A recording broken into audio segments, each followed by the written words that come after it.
Now that the insulation is done and the drywall is up, the next step in my big project is to paint the walls. Well, I guess I'll start with the ceilings first. The ceilings in the garage are just bare wood, and there's a little bit of staining, so I used Kills to cover it up. I don't think there's any actual water or mold damage, but I think it works a little bit better than regular paint or primer. For the drywall, I'm just using regular drywall primer. I think it'll be a little bit easier, and honestly, I'm not even sure if I'm going to paint over it with a different color. I treated myself to one of those giant stir sticks you attach to your drill just to make life a little bit less complicated. Just to make sure there's no residual dust left over from all the drywall sanding, I decided to tack the walls. I know people sometimes use like a bleach solution or water and vinegar, but I just decided to use regular water from the sink and a floor mop. It's pretty tricky to get the mop to cooperate one-handed while I'm recording, so it's not quite this awkward when I actually do it properly. The mop works really well to get the water on there and to get all the dust out of the way. By the time I got all the way around the garage with the tacking, where I started was pretty much dry and ready to paint, so I started getting everything opened up and properly mixed so that I can start the process. One nice thing about painting fresh drywall is that there's not as much detail work because the trim isn't up yet, so I can do most of it with the roller. I did have to go back with a brush to get into the corners and the places I can't hit with the roller, but it was otherwise a pretty quick process.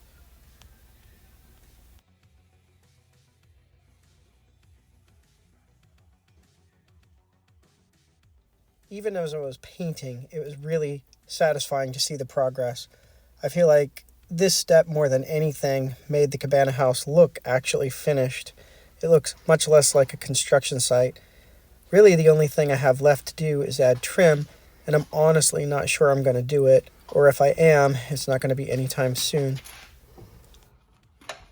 Getting the painting done was really exciting because it allowed me to start a new project that I've really been looking forward to.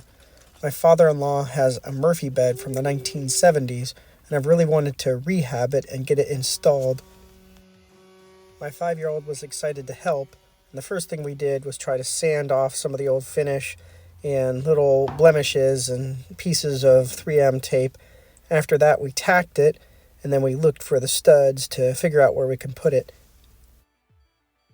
There are metal brackets and holes running through this thing that allow you to put in screws and washers, but these holes aren't actually spaced properly, or they're not exactly the same distance that you would find a stud, so I had to come up with a solution.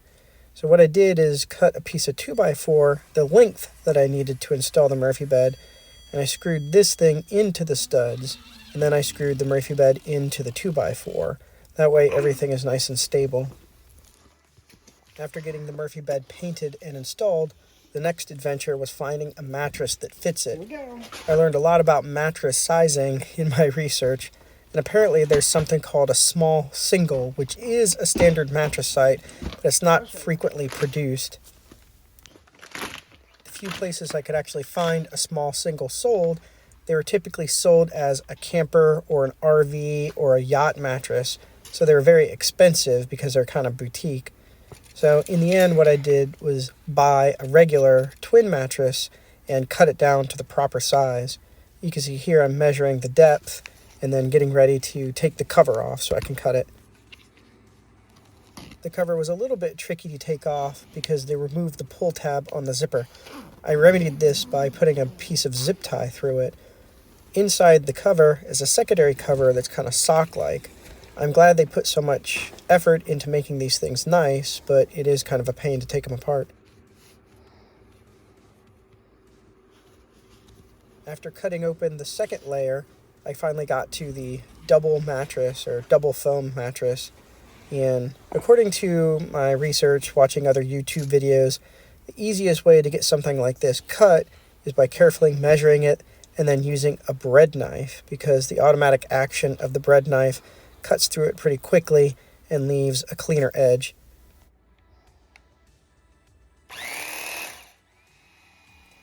I really would recommend the electric bread knife. I was surprised how quickly it cut through it. I know it's just a piece of foam, but it's still pretty surprising. I would definitely recommend using the electric knife over trying to use a manual knife or a box cutter or something like that.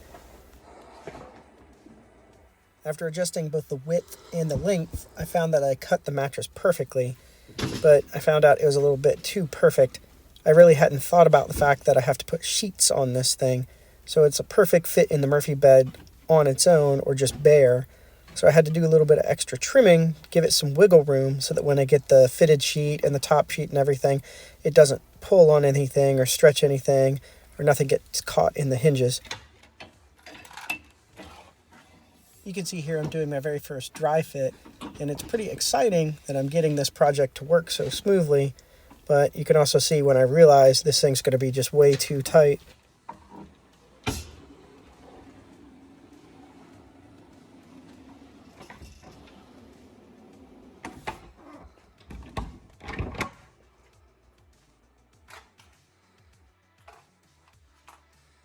Unfortunately, trimming the mattress to make room for the sheets was a bit of a guess and check process. I had to trim off a little bit, see if it fits, trim off a little bit more, see if it fits. I repeated this process like 4 or 5 times, so I ended up with a big pile of small little pieces of mattress all over the place. But ultimately, I got it where I could fit both the mattress case back on and all my sheets back on, and then get it to fit inside the Murphy bed case.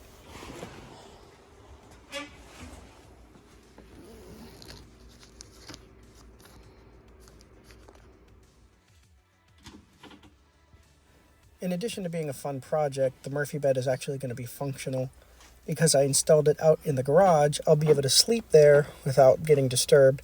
I work a lot of nights, and I can't expect my 5-year-old to be quiet all day long, so this gives him the ability to play and make some noise in the house, and I can sleep without him having to tiptoe around, which you really can't expect of a 5-year-old. The bed also gives, obviously, an extra bed or a place for a visitor. There's already a queen-size bed in the Cabana House, and we have a couch that's pretty comfortable to sleep on. Now with the Murphy bed, this gives us at least 3 separate places for guests to sleep if we ever needed it.